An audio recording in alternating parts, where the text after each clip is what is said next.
At our baby shower, my sister lifted her glass and, with a smirk, announced, "The deed was a mistake.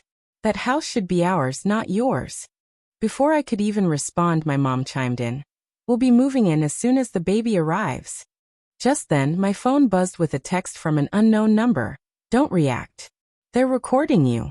I forced a smile, pretending nothing had happened, then quietly excused myself from the table. Once I was out of sight, I opened the Smart Lock app on my phone and changed the access permissions. Then, I took one extra step to make sure they wouldn't get what they were planning. By midnight, my phone showed 64 missed calls. Looking back, I should have known something was coming the moment my sister tapped her glass. We had barely made it halfway through the baby shower before the real drama began.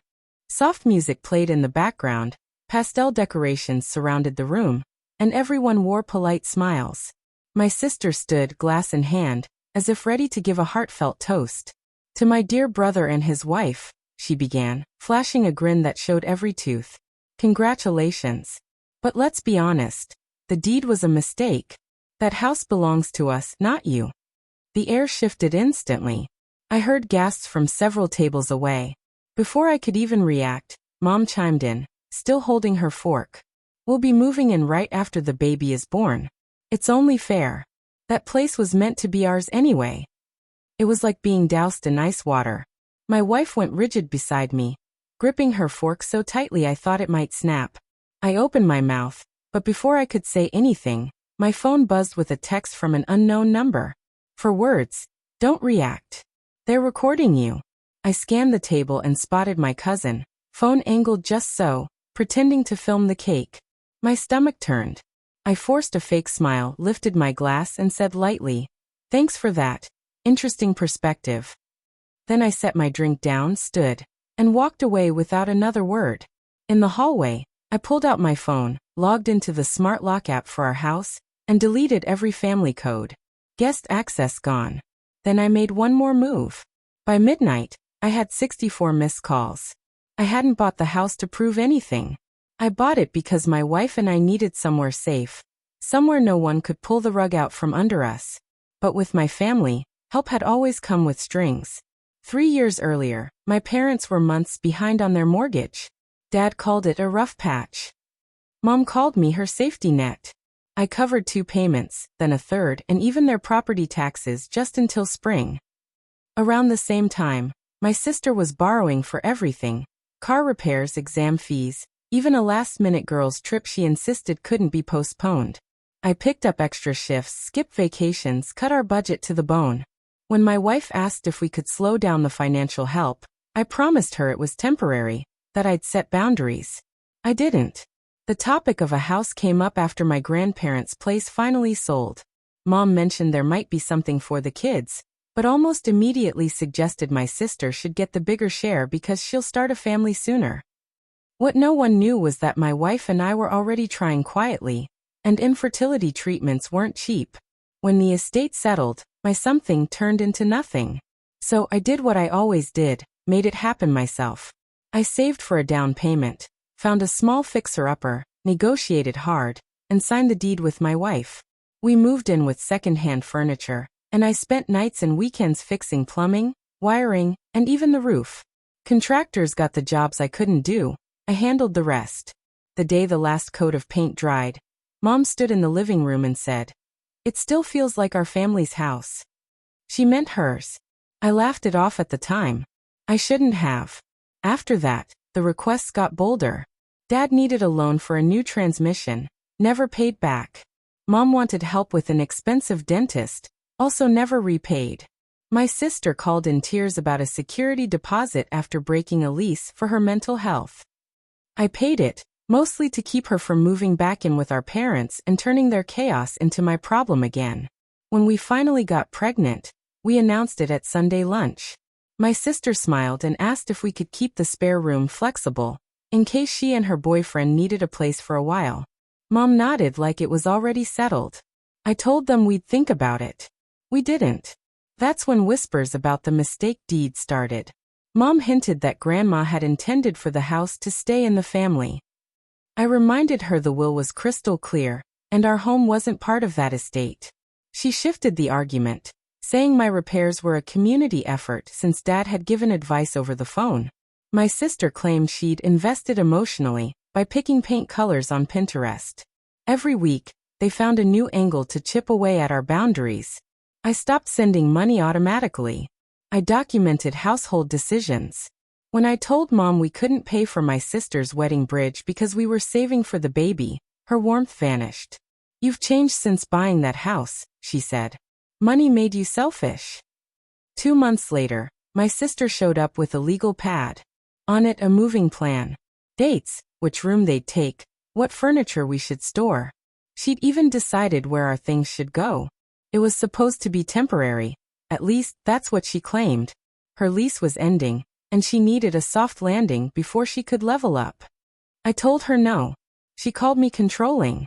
That evening, my mom texted, urging me to be the bigger person because my sister was fragile. Then the whispers began. My wife started getting messages from a cousin, warning us that certain relatives were spinning a story about me hoarding a family asset. Screenshots followed. He manipulated the deed. One read, "An aunt wrote, 'That house is community property.' As if Facebook comments could override the county recorder. I forwarded everything to a lawyer friend who told me not to engage online, and to document everything. Soon the helpful suggestions rolled in. My dad floated the idea of adding my parents as secondary owners, to protect the house, if anything happened to me. My sister pitched a family trust with her as the temporary trustee, claiming my wife was too hormonal to make decisions. I almost laughed. My wife didn't. She cried in the car on the way home, asking if our baby would grow up in a home where people could just walk in whenever they pleased. That same day, I installed cameras, updated the smart lock, and cut off every shared login my parents had for emergencies. Then I made it clear to everyone, no codes, no keys, no unannounced visits. My sister accused me of isolating my wife. My mom said I was tearing the family apart. My dad warned me not to make enemies you'll need later. They made it sound like I was attacking them. All I did was lock my own door. Then came the money angle. My sister claimed I owed her because I supposedly used family savings to buy the house. I hadn't. I sent over bank statements proving the down payment came entirely from our account. She shifted tactics, saying she'd sacrificed by staying with our parents so I could play homeowner. That same week, she asked if we'd co-sign a car loan so the baby would have an aunt with reliable transportation. I flatly refused. She called my wife privately to say I was financially abusive. My wife put her on speaker and told her not to call again with that nonsense. Each no only turned up the heat. Family over paperwork, my dad said. Intent matters more than signatures, my mom added. And the nicer our nursery became, the sharper their comments grew. When the crib arrived, my sister took a picture and posted, "This will look even better in our room when we move in." I took it as a warning. So by the time the baby shower rolled around, I knew their game. They weren't just angling for access. They were staging something. The toast wasn't casual. It was a script. They'd make a public claim, provoke me into reacting on camera, spin it into proof that I was unstable, and then argue they needed to supervise the house for the baby's sake. I didn't give them the reaction they wanted. I smiled, walked out, and changed the codes again. But it wasn't just the house they thought they controlled. They believed I'd keep paying, keep apologizing, keep smoothing things over, because that's who I used to be. The old me would have explained, negotiated, compromised. The new me? I made a list, checked the documents, and arranged a move they'd never see coming. When I did it, the phones lit up. By morning, the family group chat with my parents and sister was in meltdown mode. Messages in all caps, guilt trips, voice notes of my mom sighing dramatically. And of course my sister's favorite line. They weren't making this complicated. They were just dropping the pretense. What they meant was, give us what we want so we can stop pretending to be nice. I didn't answer. I went to work like usual, but every vibration from my phone twisted my stomach. By lunchtime my mom called. "We're coming over tonight," she said. "No, you're not," I replied, my voice flat. "Don't start. We just want to talk." "You can do that over the phone." She immediately switched to her best wounded mother voice. "I didn't raise you to turn your back on family." It was almost funny. This was the same woman who refused to lend me $200 when my car broke down 3 years ago because she was tight on cash. Yet now she expected me to let 4 people live in my home for free. That evening, I pulled into my driveway to see my sister's SUV blocking half of it. She was perched on the hood scrolling her phone like she owned the place. Really? I asked. We need to talk in person, she said with a smirk. The baby's due in 3 weeks. You're really going to stress Mom out over this. I walked past her without a word and stepped inside, where my parents were standing in the living room, coats half off, as if they were settling in for a long stay. This is ridiculous, Dad said. It's temporary. 10 months, and then they're out. 10 months isn't temporary, I shot back. That's almost a year of chaos in my house. Chaos, my sister scoffed. We're family. Exactly, I said. Which is why I'm not going to let this destroy whatever's left of our relationship. Mom rolled her eyes. Oh, stop being dramatic. It's just a house. You'll survive. And that was it. The final crack in whatever patience I'd been holding on to. I'd swallowed their digs, their entitlement, their assumption that my life was just a storage space for their bad choices. You're right, I said. It is just a house. Which means I decide who lives in it. And the answer is no. The room went still. My sister's mouth hung open. Dad's face went red. You're making a big mistake, he said. No, I replied, pulling out my phone. I'm fixing one. I opened my smart lock app, deleted every temporary access code they'd ever had, changed the master code, enabled camera alerts, and set all doors to auto-lock. Mom gasped like I'd exiled them. You locked us out. I set boundaries, I said. If you can't respect them, that's your problem. You think this makes you the bigger person? My sister demanded. I think this conversation is over, I said, holding the door open. Out. They didn't move at first. Dad muttered something about ungrateful kids. My sister stomped out, swearing she'd never forget this. Mom lingered for a moment, but one look from me ended any attempt at a guilt trip. When the door closed, I stood there for a full minute, breathing like I'd just run a mile. My phone buzzed in my hand, a blocked number. The text read, "Good job. You're going to need to hold that line." No name, no explanation. By midnight, I had 64 missed calls, half from my parents, half from my sister, a few from unknown numbers.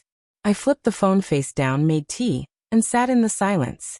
For the first time in years, the house felt like mine. The next morning was eerily quiet. No messages, no knocks. I made breakfast for my wife, checked the security feed, and went to work. Around noon, the smear campaign began. Aunt Linda posted some vague family over everything status. My cousin sent me screenshots from the private family chat. Apparently, I'd stolen a generational home. My wife was alienating me, and my sister was the real victim. Then came the new narrative. I had communication issues and needed an intervention. Which was rich, considering they'd been planning to stage a public meltdown at the baby shower. I said nothing. I saved every post and message to a shared folder my wife could access. Then I sent one message to the family group chat. All future communication in writing. No unannounced visits. No access to our property. Violations will be reported. Dad replied with a thumbs down emoji. Mom sent a prayer emoji. 2 days later, my doorbell rang at 7 a.m. The camera showed my parents flanking my sister, who was holding a small suitcase like a stage prop. We're here to help set up the nursery, Mom called out brightly. No entry, I said through the speaker. Leave anything at the door. Dad stepped closer. Don't make this harder. You owe your sister stability while she gets back on her feet. I don't owe her my house, I replied. Goodbye. They argued on the sidewalk for 5 minutes before leaving the suitcase. Inside was a list of house rules my sister had written for shared living, plus a roll of tape to mark her shelves in the pantry. I put it all back on the porch with a note. Return to sender. That afternoon, the block number texted again. Expect a welfare check. They warned me the police were coming. An hour later, 2 officers arrived, polite but clearly irritated.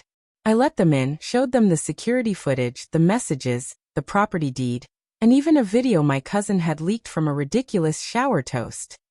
One officer shook his head. We get a lot of these before a baby's born. You're fine. We'll log it as harassment. While they were still there, another message came from the unknown number. Good. Now file a no trespass letter and send certified copies. I typed back, who are you? The reply came quick. Someone tired of their games. I wasted no time, printed the letter, taped it to the porch, emailed it to the precinct, and mailed copies to my parents and sister. Then I called the hospital to update the delivery visitor list. Only my wife's sister, our neighbor, and me. Everyone else blocked. The next attempt came wrapped in fake kindness. My mother called my wife instead of me, chirping about wanting a key so she could tidy up before the baby. My wife put her on speaker and said calmly, "We're fine. Please stop calling me at work," then hung up. My father tried guilt. In a long voicemail, he reminded me they'd fed me, housed me, and changed my diapers, so I owed my sister a place to stay. I saved the message, then took action. The quiet autopay I'd kept for their utilities canceled. I sent a final transfer labeled last assistance. Do not request again, and blocked them at the bank. My sister retaliated online, posting a carousel of old family pictures with a caption about losing her home to paperwork. Friends weighed in, some siding with her, others asking uncomfortable questions she avoided. Then she posted a photo outside my house with "See you soon" in the caption. I reported it and filed it away. Inside our bubble, things changed fast. No constant demands. Evenings became calm. We made a small wins list. Car seat installed, stroller ready, meals prepped, passwords changed, yard gate fixed. My wife's shoulders finally relaxed. We laughed at dumb TV. For the first time in years, I wasn't bracing for the next crisis. Then the mystery texter revealed herself. My dad's quiet sister, the one who never took sides. She'd overheard my parents plotting to move in before the baby and had secretly recorded their shower rehearsal, complete with my sister practicing her lines about the deed being a mistake, while my mom reminded everyone to keep the camera steady. I forwarded the video to the police. No social media blast, just more documentation. As the due date neared, my parents tried to bargain. Mom offered to stay the first week to help at night. Dad suggested they'd take turns and sleep on the couch. My answer stayed the same, no. They switched tactics, playing on fear. What if something goes wrong? You'll need us. I told them, we'll manage.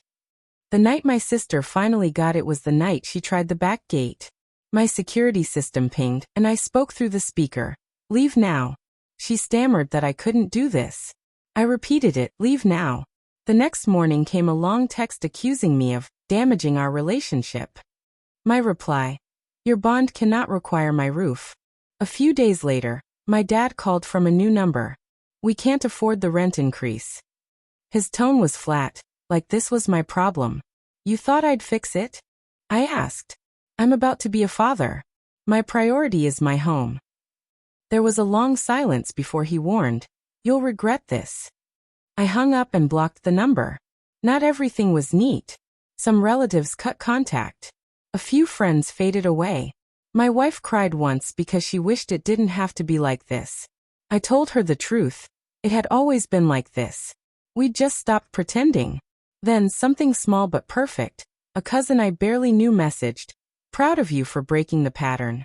If you need anything, I've got tools and a truck. I saved that for myself, not the police. When the hospital bags were packed and the car seat secured, I looked around. No suitcases on the porch. No strangers on my couch. Just our home, our plan, our timeline.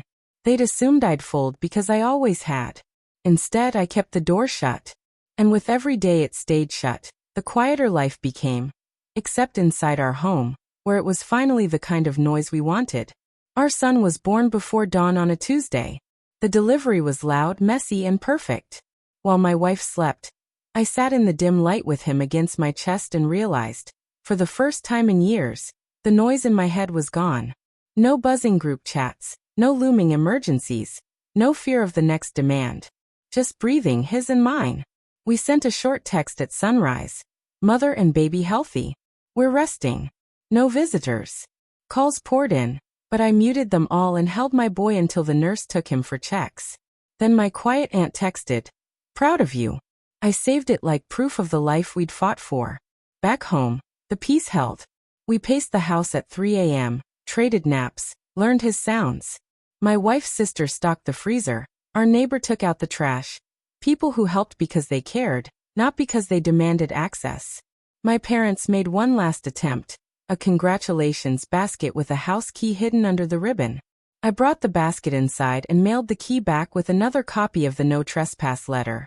My sister posted some dramatic poem about orphans of paperwork. I ignored it and fed the baby. Then a shift. My dad stopped leaving voicemails. My mom's posts softened. My sister went quiet after a teary text about focusing on her healing. I didn't confuse silence with remorse, but I recognized a truce when I saw one. Boundaries bored them. Attention was the reward, and we weren't giving it. Weeks later, my aunt messaged, "Your parents sold some furniture to pay bills. They're embarrassed. They're not asking for help." The old me would have called, lectured, paid, and resented it. The new me kissed my son's forehead and said out loud, "It's not my crisis." My wife asked if I missed them. I told her the truth. I missed an imaginary version of them. The real version demanded access and called it love. I wasn't angry anymore, just finished. The apologies trickled in. A postcard from my dad with a photo of a lake. A text from my mom asking the baby's size, so she could knit something. I kept replies short, polite, and firm. We met once, in public, for an hour. I restated the rules. They nodded more than they argued. My sister didn't show. I'm not rewriting history. They rehearsed a takeover at my baby shower, involved the police, and tried to pressure their way in. Forgiveness for me isn't erasing that, it's putting it in a file where it can't run my day. Now, I'm not the family ATM, landlord, or crisis hotline. I'm a husband and a dad who protects his home first. From the outside it looks small, changing codes, returning keys, silencing my phone. Inside it's everything. I notice my wife's laugh when the baby sneezes. I hear the tiny sigh he makes before sleep. Sometimes a relative tests the line. Can she stay for a week? Can you co-sign? Can we store a couch? My reply is copy-pasted. We don't host, loan, or store. New parents, limited bandwidth. Hope you understand. A month after the birth, another unknown text came. Thank you for not letting them move in. I'm out. It was my sister's boyfriend, confessing it had all been their idea. I deleted it and took my son for a walk. The last surprise came from my cousin, the one who filmed the rehearsal. She wrote, "I'm sorry I almost helped them. Watching you say no made me say no to my mom about something that's drained me for years. I can breathe again." That's when I realized boundaries don't just protect you. They show others where the door is. I'm not the villain they tried to paint. I'm not the savior I used to be. I'm just someone who finally learned that loving your family and financing their choices are two different jobs, and I only signed up for the first. So here's the truth, plain and simple. I don't feel guilty for choosing my household over a script I never wrote. I won't apologize for locking my door. I won't carry grown adults through the consequences they created. This house is ours. This child is ours. This life is ours. And the proof I made the right choice comes every night at 2:17 a.m. Warm, loud, and hungry, reminding me exactly who I'm responsible for. I get up, change him, and hold him while the neighborhood sleeps. The old phone storms don't wake us. Neither does the past. I didn't win a war. I just stopped fighting one that was never mine.